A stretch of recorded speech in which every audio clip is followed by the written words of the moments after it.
What's up, my knife guys and girls of YouTube? So I had a follower ask me to do a cut test for him with Elmax. So today we are going to cut test Elmax. We're going to do it with Giant Mouse. I have Elmax from multiple manufacturers, and we're going to start the test with Elmax from Giant Mouse, just because they do run it on the softer side. I haven't punched this knife, but I would assume it's probably around 58, 59. Just like their M390, you know, it is ran soft. That's just part of it. However, I will give them credit. Their Elmax performs pretty good. It definitely outperforms their M390. Sharpens nicely, and in use, it's pretty good. I mean, don't expect too much edge retention from it because you're not going to get it, but it's pretty decent. It really does sharpen nice.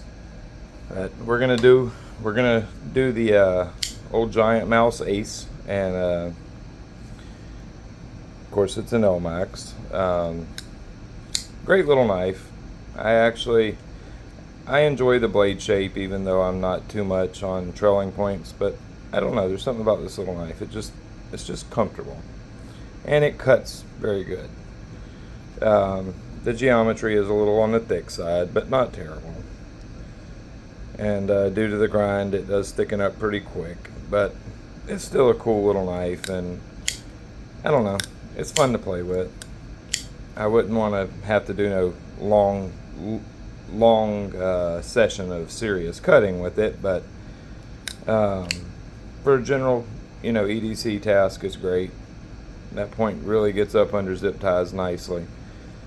Just good banding cutter and stuff like that. It's a good knife, but like I said, we're gonna see where this Elmax does.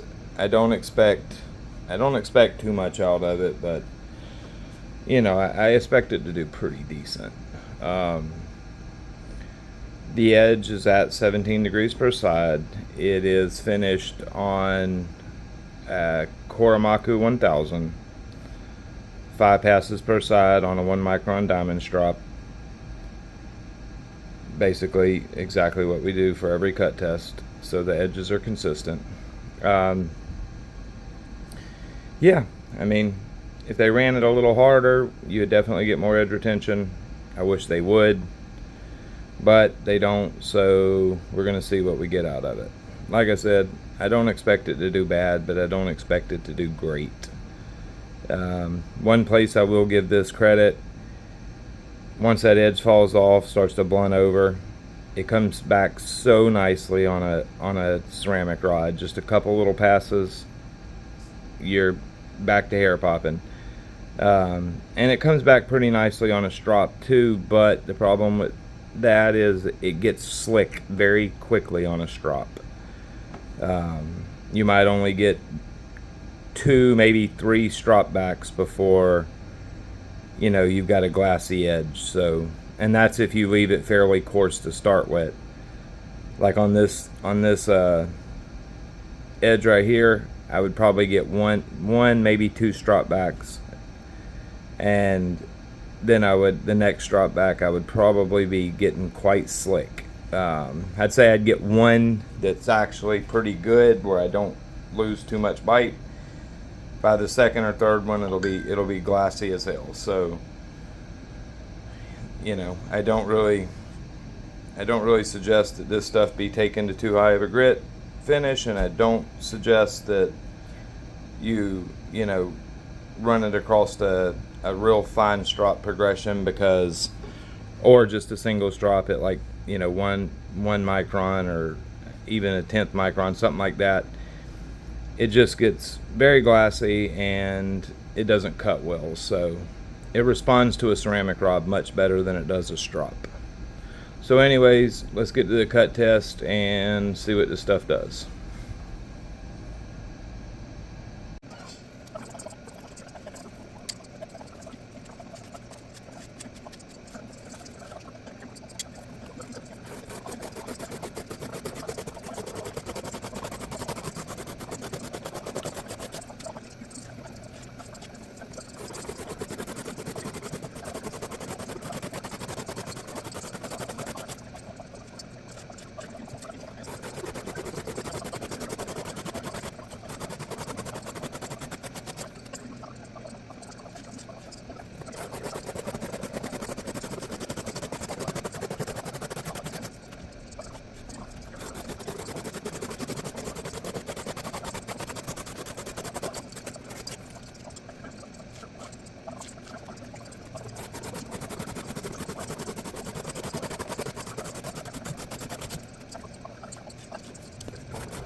Okay, so we are finished with the Giant Mouse Elmax test, and call me impressed.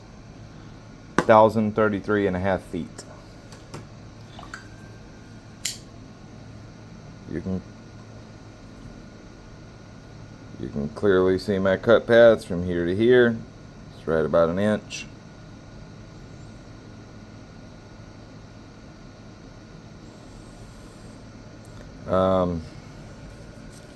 This knife is still very, very, very sharp, but there is a couple catches, and it's still slicing most times good. But see, there's a catch right there.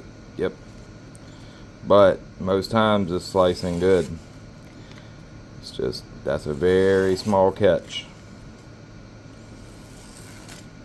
Call.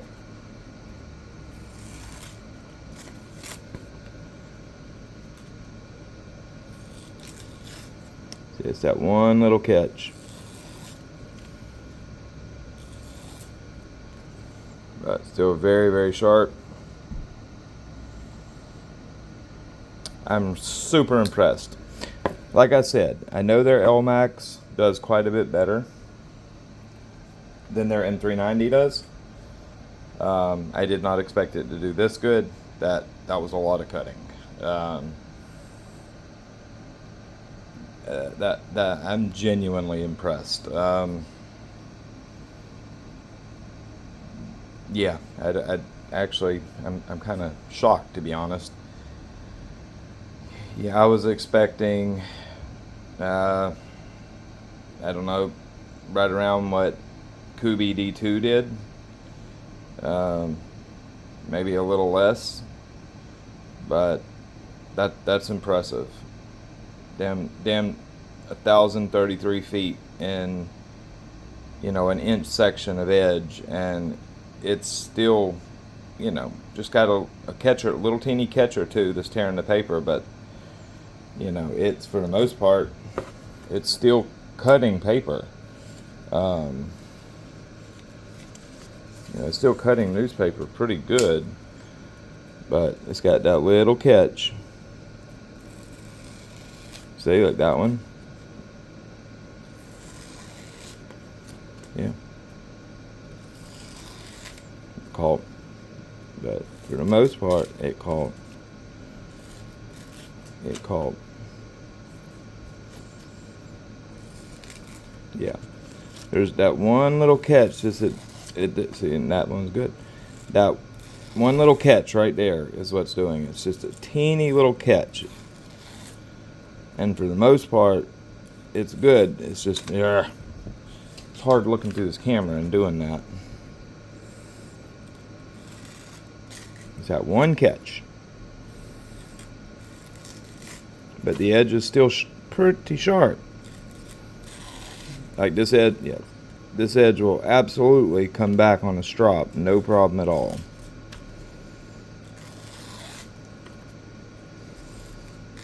See, there was a catch. There it was. Got it then. Yeah. It's just, there's one catch there. I can feel it, and it's right there. Just that one catch. If it wasn't for that, it'd still be going. Anyways, absolutely impressive Giant Mouse. Like, genuinely impressive. Y'all's Elmax, yeah, it is run a little soft, but the numbers speak for themselves. Good job. It does sharpen really nicely, and that edge retention is pretty impressive. No doubt about it. Alright guys, y'all have a good one. And this is just after a couple strops on some 1 micron diamond on leather.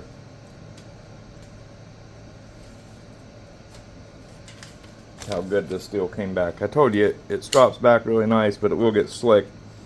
A couple passes on a ceramic rod to bring the bite right back. Whoops, that was my fault. Look at that. Mm-hmm.